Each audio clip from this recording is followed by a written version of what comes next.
Hello everyone. इस video में हम लोग देखने वाले हैं कि कैसे सर्च पर मल्टीप्लिकेशन और रेशनलाइजेशन का ऑपरेशन परफॉर्म होता है। तो नमस्कार दोस्तों, मैं हूं नितिन पाटिल और आप सबका स्वागत है NI3 मैथ्स एजुकेशन में। सबसे पहले दोस्तों बात करते हैं मल्टीप्लिकेशन की, जिसमें हम लोग पहला क्वेश्चन लेकर चलते हैं √3 मल्टीप्लाई बाय √5। इस क्वेश्चन के बेसिक को अगर हम लोग समझे तो हम लोगों को ये क्लियर दिखाई देता है कि √3 का मतलब होता है 3⁻1/2 एंड मल्टीप्लाई बाय इस √5 का मतलब होता है 5⁻1/2। अब अगर मैं इसे यहां सॉल्व करने से पहले उसके बेसिक कंसेप्ट को समझता हूं तो हम लोगों को सर्च के मल्टीप्लिकेशन का जो फंडा है वो आसानी से समझ में आ जाता है। जिसके लिए मैं यहां पर ये देखता हूं कि ये जो दोनों नंबर्स है ये दोनों एक्सपोनेंशियल फॉर्म में है। अब अगर मैं एक्सपोनेंट्स एंड पावर की हेल्प से इन्हें सॉल्व करना चाहता हूं तो मुझे साफ साफ दिखाई देता है कि इन दोनों नंबर्स की पावर सेम है और इन दोनों नंबर्स की जो बेस है वो डिफरेंट है। तो जब डिफरेंट बेस वाले और सेम पावर वाले नंबर को हम लोग मल्टीप्लाई करते हैं तब इन बेस का मल्टीप्लिकेशन होने के बाद इनकी जो सेम पावर है इन्हें हम लोग इस तरीके से एक बार लिख देते हैं। उसके बाद जो नेक्स्ट स्टेप होती है उस नेक्स्ट स्टेप में हम लोग इन दोनों का मल्टीप्लिकेशन करके लिखते हैं 15 और इसकी वैल्यू को हम लोग लिख देते हैं इस तरीके से 1/2 के फॉर्म में। यानी कि अगर मैं इसे वापस से सर्ड्स के फॉर्म में चेंज करना चाहता हूं तो ये अंडर रूट के फॉर्म में कन्वर्ट हो जाएगा हमारा पावर 1/2 और ये जो 15 है वो इस तरीके से लिखा जाता है। अब अगर मैं इस वाले फॉर्म की हेल्प से सॉल्व ना करते हुए इसे डायरेक्टली सॉल्व करना चाहता हूं तो इसे डायरेक्टली सॉल्व करने के लिए मैं ये देखता हूं कि ये जो सर्ड्स है इन दोनों सर्ड्स में जो पावर है वो सेम पावर है, रूट की जो पावर है वो सेम है, इसीलिए मैं इन दोनों के बेस को देखता हूं। अब क्योंकि बेस भी मेरे डिफरेंट है तो इस कंडीशन में क्या होता है कि डिफरेंट बेस को मैं मल्टीप्लाई में लिख देता हूं इस तरीके से, और क्योंकि इन दोनों की जो सर्ड्स की पावर थी वो सेम है इसलिए ये दोनों के दोनों सेम पावर यानी कि सेम सर्ड्स के अंडर में आ जाते हैं। इसीलिए इसका जो आंसर होता है वो इस तरीके से 15 होता है। अब अगर दोस्तों मैं दूसरे एग्जांपल में सेम सर्ड्स को उसी के साथ मल्टीप्लाई करता हूं यानी कि √7 मल्टीप्लाई बाय √7 तो इसे सॉल्व करने का रियल फंडा, बेसिक फंडा जो होता है वो ये कहता है कि √7 का मतलब होता है 7⁻1/2। अगेन √7 का मतलब होता है 7⁻1/2। Laws of exponents and power के अकॉर्डिंग क्योंकि दोनों की पावर सेम है तो मैं इसे 7 × 7 पूरे की पावर 1/2 कह सकता हूं। अगेन क्योंकि 7 × 7 को मैं 7⁻2 लिखकर पूरे की पावर 1/2 लिख सकता हूं। फिर उसके बाद इसे again laws of exponents and power के अकॉर्डिंग अगर हम बात करें तो 2 × 1/2 के फॉर्म में लिख सकते हैं। क्योंकि 2 × 1/2 को मैं जब सॉल्व करता हूं तो ये 7 की पावर 1 यानी कि 7 में कन्वर्ट हो जाता है। तो ये बेसिक मेथड को अगर हम लोग सर्ड्स के फॉर्म में लेकर आते हैं तो इसे किस तरीके से सॉल्व किया जाता है। तो इसीलिए यहां पर हम लोग ये कह सकते हैं कि अगर बेस सेम है और सर्ड्स की जो पावर है वो भी सेम है, रूट की जो पावर है अगर वो भी सेम है तो उस कंडीशन में हम लोगों को क्या करना है कि सेम रूट में अगर हम लोग किसी नंबर के मल्टीप्लिकेशन की बात करते हैं तो रूट जो है वो हम लोगों का सेम लगेगा, 7 × 7 इस तरीके से लिखा जाएगा। अब इस बेसिक कंसेप्ट को हम लोग यहां कन्वर्ट करके ये लिखते हैं कि क्योंकि इस रूट की पावर 2 है, लिखी नहीं है बट मगर क्योंकि इस रूट की पावर 2 है इसीलिए हम लोग हर नंबर के पेयर्स ढूंढेंगे यानी कि दो नंबर्स एक साथ, जैसे 7 × 7 तो 7 का एक पेयर बन गया। तो जब 7 का एक पेयर बना है यानी कि ये 7 की पावर 2 के फॉर्म में कन्वर्ट हो गया तो लॉजिकली बात ये होगी कि 7 की पावर 2 मल्टीप्लाई बाय 1/2 के फॉर्म में कन्वर्ट हो गया। इससे ये कैंसिल होगा और हम लोगों का आंसर आएगा 7। इसे यहां पर हम लोग ये देखते हैं कि अगर अंडर रूट के अंदर अगर रूट की पावर 2 लिखी हुई है और हम लोगों के पास में एक पेयर बनता है किन्हीं भी नंबर्स के प्रोडक्ट का तो वहां से वो पेयर जो है बाहर निकलता है और इस तरीके से हम लोगों का आंसर मिलता है हमें 7। अब अगर बात करते हैं दोस्तों मिक्स्ड सर्ड्स की तो उसे भी हम लोग एक एग्जांपल की हेल्प से समझ सकते हैं जो कि है 3√2 मल्टीप्लाई बाय 5√3।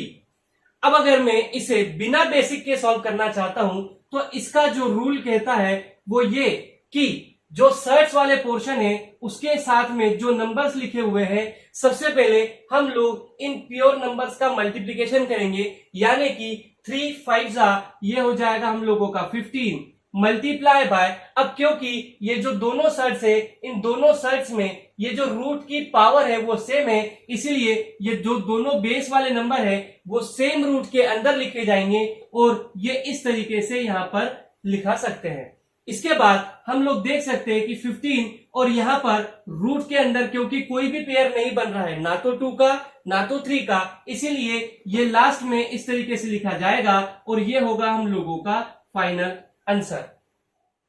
अब दोस्तों हम लोग एक कॉम्प्लिकेटेड क्वेश्चन को सॉल्व करते हैं जो कि कुछ इस तरीके से है, 2 + √3 मल्टीप्लाई बाय √3 + 2√2। अगर मैं इन दोनों नंबर्स का मल्टीप्लिकेशन करना चाहता हूं तो आखिर मैं कैसे इसे सॉल्व कर सकता हूं? तो इसके सॉल्यूशन की प्रोसेस जैसे हम लोग अलजेब्रा में करते थे सेम वैसे ही है। तो चलिए देखते हैं इस क्वेश्चन को सॉल्व करने का तरीका। हम लोगों को समझ में आता है कि इन दोनों नंबर्स का इन दोनों नंबर्स के साथ प्रोडक्ट करना है, तो इसीलिए हम लोग सबसे पहले इस नंबर 2 का मल्टीप्लाई करेंगे इस पूरे एक यूनिट के साथ जो कि है √3 + 2√2। अगेन जब मुझे इस नंबर का मल्टीप्लिकेशन करना है तो क्योंकि ये पॉजिटिव √3 है तो इस पूरे नंबर का मल्टीप्लिकेशन मैं इस पूरे एक यूनिट के साथ करूंगा जो कि है √3 + 2√2। अब मैं इस 2 का मल्टीप्लाई इन दोनों के साथ करूंगा तो 2 × 1 जो कि होगा 2, क्योंकि इसके सामने कुछ नहीं है तो इसका मतलब है 1 लिखा हुआ है, तो 2 × 1 यानी कि 2। दोनों की पावर सेम है इसीलिए इन दोनों का प्रोडक्ट हो चुका है। यहां पर ये 2 और इस 3 इन दोनों की पावर डिफरेंट है इसीलिए मैं इन दोनों को एक साथ मल्टीप्लाई नहीं कर सकता हूं। अब ये जो √3 का नंबर है ये होगा सिमिलरली जैसे के तैसे, नो चेंज इज देयर। उसके बाद ये प्लस का है, ये भी प्लस का होगा तो इस तरीके से प्लस का साइन लगेगा बीच में। 2 और इस 2 का मल्टीप्लाई होगा 4। अब क्योंकि यहां पर रूट वाला कोई नंबर नहीं है इसलिए ये √2 remains as it is.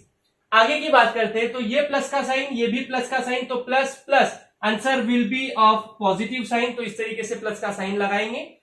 √3 multiply by √3, तो रूट के अंदर हम लोगों का आंसर होगा 3 × 3।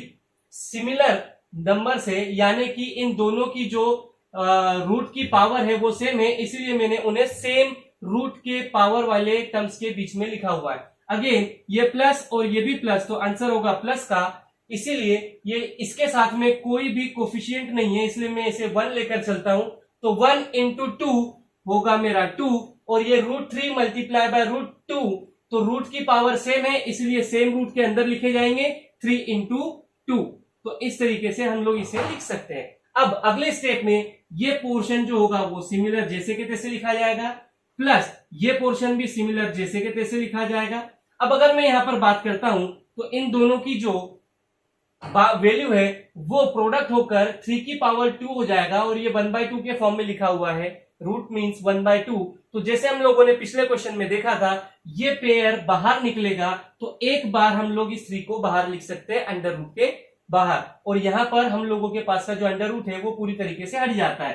प्लस ये 2 रिमेन एज इट इज और ये जो है √6 के फॉर्म में होगा। अब क्योंकि मेरे पास यहां पर कोई भी लाइक सर्च नहीं है ताकि मैं इसे ऐड या सब्ट्रैक्ट कर सकूं, इसीलिए ये जो है ऐसे के ऐसे ही रहेगा और इस तरीके से ये हम लोगों का होगा आंसर। अब अगर बात करें दोस्तों रेशनलाइजेशन की तो वो ये कहता है कि अगर आप किसी नंबर को किसी सर्च से डिवाइड करना चाहते हो तो आप इस डिवीजन के ऑपरेशन को परफॉर्म करने के लिए इस रेशनलाइजेशन मेथड का यूज कर सकते हो, जो कि ये कहता है कि अगर आप 2/√2 को सॉल्व करना चाहते हो तो आपके लिए सबसे इंपॉर्टेंट है कि आप इसके डिनोमिनेटर को रेशनलाइज करें। रेशनलाइज करने का मतलब कि इसे आप रेशनल नंबर के फॉर्म में कन्वर्ट करें। तो इसे कन्वर्ट करने के लिए हम लोग इस नंबर को जैसे के तैसे लिखते हैं। उसके बाद क्योंकि इस √2 को अगर मैं रेशनल नंबर के फॉर्म में कन्वर्ट करना चाहता हूं तो मुझे इसी का इसी के साथ मल्टीप्लाई करना होगा, इसीलिए अगर मैं डिनोमिनेटर में √2 का मल्टीप्लाई कर देता हूं तो ये जो वैल्यू है ये वैल्यू चेंज हो जाएगी। इसीलिए अगर मुझे इस वैल्यू को चेंज नहीं होने देना है तो मैं इसके न्यूमरेटर में भी √2 का मल्टीप्लीकेशन कर देता हूं। तो यहां से जो 2/√2 का नेक्स्ट सॉल्व्ड फॉर्म निकलेगा वो होगा मेरा 2√2 डिवाइडेड बाय √2 इंटू 2, जिसका मतलब होगा 2√2 डिवाइडेड बाय 2 का एक पेयर बना है वो बाहर निकलेगा। अब क्योंकि इस 2 से मैं इस 2 को कैंसिल कर सकता हूं तो 2/√2 का डिवीजन जो होगा वो होगा हम लोगों के √2 के फॉर्म में, और ये होगा हम लोगों का आंसर। वही अगर हम दूसरे क्वेश्चन की बात करें तो इस तरीके से हम देख सकते हैं कि अगर मेरे पास में डिनोमिनेटर में मिक्स्ड सर्ड है तो उस कंडीशन में मुझे अगर इसे सॉल्व करना है तो सॉल्व करने के लिए पैटर्न जो है वो सेम होगा, जो कि इस तरीके से लिखा जाना चाहिए 3/2√7। अब क्योंकि रेशनल नंबर सिर्फ इस √7 की वजह से नहीं हो पा रहा है, इसीलिए मैं इस नंबर में 2/√7 का मल्टीप्लाई और डिवाइड ना करते हुए सिर्फ और सिर्फ √7 का मल्टीप्लाई न्यूमरेटर में और डिनोमिनेटर में करके इसे सॉल्व कर सकता हूं, जो कि इस तरीके से सॉल्व होगा 3√7 डिवाइडेड बाय 2 इंटू 1, 2√7 इंटू √7 तो √7 इंटू 7। अब क्योंकि ये सॉल्व होने के बाद बनता है 3√7 डिवाइडेड बाय 2 इंटू 7, तो इट मीन्स जो हम लोगों का फाइनल आंसर होगा वो हम लोगों को इस तरीके से मिलने वाला है, जो कि है 3/2√7 is equal to 3√7 divided by 14, और ये इससे ज्यादा सॉल्व नहीं हो पा रहा है, इसलिए ये है हम लोगों का आंसर। अब बात करते हैं दोस्तों थोड़े से कॉम्प्लिकेटेड क्वेश्चन की, जो कि है 5 प्लस √2 डिवाइडेड बाय √3 माइनस √2। अगर मैं इसे सॉल्व करना चाहता हूं, रेशनलाइज करना चाहता हूं, तो पहले मैं इसे जैसे के तैसे लिखूंगा, जो कि होगा 5 प्लस √2 माइनस अपॉन √3 माइनस √2।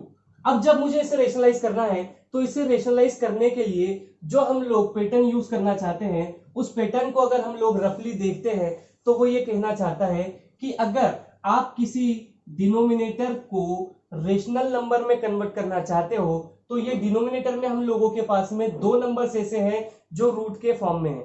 अब अगर आप इन दोनों नंबर्स के रूट को हटाना चाहते हो तो इसे किस तरीके से हटा सकते हो? इसे हटाने के लिए हम लोग अगर इसे a और b के फॉर्म में देखते हैं और इन दोनों के बीच में अगर माइनस का साइन है, और अगर मैं चाहता हूं कि कुछ भी करके इस a को मैं a² के फॉर्म में बदल दूं और इस b को भी b² के फॉर्म में बदल दूं, तो ये कैसे पॉसिबल है? इसे पॉसिबल करने के लिए हम लोग एक आइडेंटिटी की हेल्प लेते हैं, जो कि है a minus B multiply by a plus B.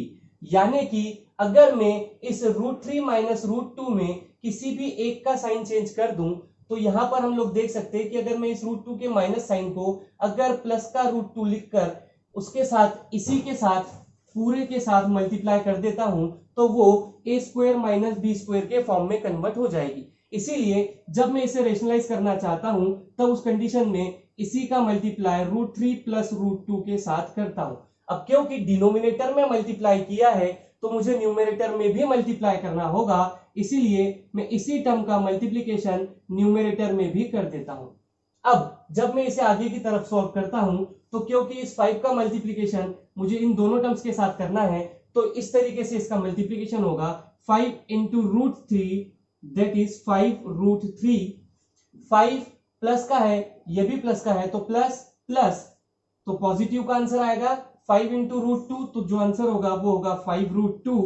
वैसे ही √3 इंटू √2 इंटू √3 का मल्टीप्लीकेशन जो होता है प्लस प्लस, तो ये प्लस के फॉर्म में होगा, और 2 इंटू 3 तो ये √6 हो जाएगा।